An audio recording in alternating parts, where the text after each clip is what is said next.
once you're in the skirt. But it's just everything. My boss is like a... Hi, I'm Portia Sabin, and we're at Pickathon 2016. I'm talking to Ezra Furman. Yay! So, you have been doing this for a while. You started doing this in high school? In high school, yeah. Wow. Going to open mics with an adult who could chaperone me at a bar. Uh-huh. Usually my dad would take me to a open mic. Yeah, I was like, I could at least beat this crowd. That's a good crowd to get to the top of first. Right, not competitive or anything. I'm not competitive face to face with anyone, but in my mind I'm swinging for the bleachers, you know, I'm trying to be the greatest.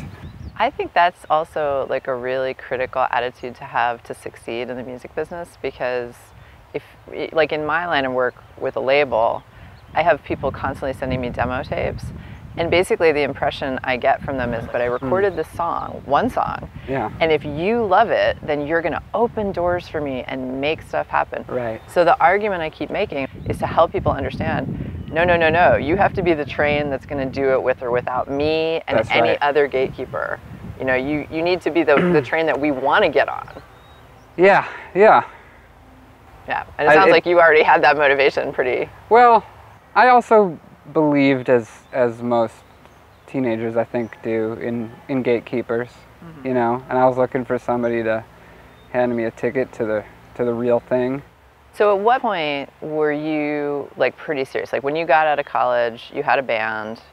Did you have any time when you had a day job at all, or were you just like full-on band the whole time? Well, I had these part-time jobs, but I've been like a dishwasher and a library desk worker. The one I really liked was being a walking delivery boy in New York City. It's just whatever you needed, I would walk it very slowly, get lost, and get it to where it's supposed to be eventually. So at which point were you like really full-time into music and you didn't have to have part-time jobs anymore? Well... Or has that not quite happened? Like, there were a lot of times that I really should have had another job. Just was like living on people's couches, feeling pretty homeless. I was like, I don't know, I gotta write songs. I gotta make this band happen. So was it full-time then? I guess it started to feel kind of full-time then, even though it probably shouldn't have been. But sometimes you just have to go all out with something and be like, I am really doing this. And how long ago was that? 2009 was the most homeless year. I feel like it's not zero to superstar, you know what I mean? There's a lot in between that people just kind of don't get. I also thought getting a record deal is like, now I'm on the inside of the window looking at the fresh baked pies.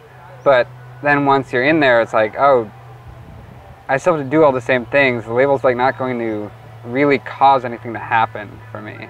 You know, they'll put out our record and no one will care unless we make people care and make the next one better.